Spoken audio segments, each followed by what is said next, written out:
Naniniwala ang National Security Council na ang pagdami ng Chinese Maritime Militia vessel sa Julian Felipe Reef ay paraan ng China para maipakita sa buong mundo ang kanilang pag-angkin sa West Philippine Sea.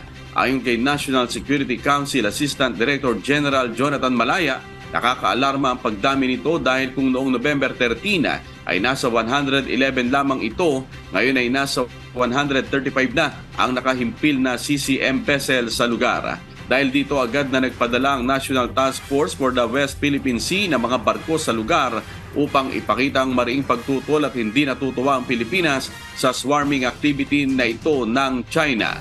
Pakinggan natin ang pahayag ni National Security Council Assistant Director General Jonathan Malaya.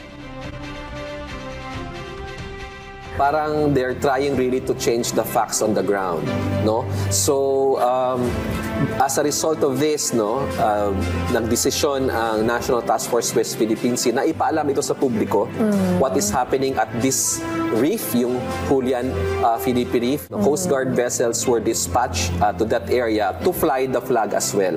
Kasi kung ang Chinese Coast Guard at ang Chinese Maritime Militia are present there, no, flying their flag, the Philippines must also be represented. At pinaigting din natin yung ating maritime domain awareness.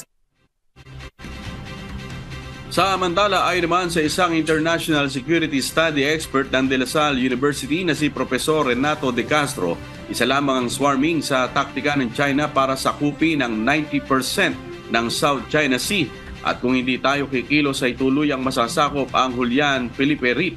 Pakinggan natin ang pahayag ni International Security Study Expert Professor Renato De Castro.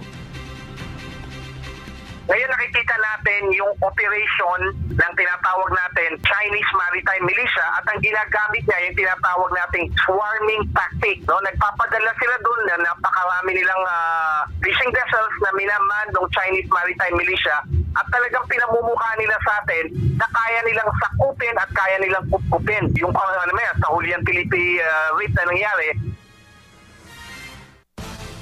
Naniniwala rin si Profesor De Castro na ang pinakamabisang pantapat sa China ay ang pagpapalakas pa sa puwersa ng Coast Guard at ng mga sundalo na nagbabantay sa lugar.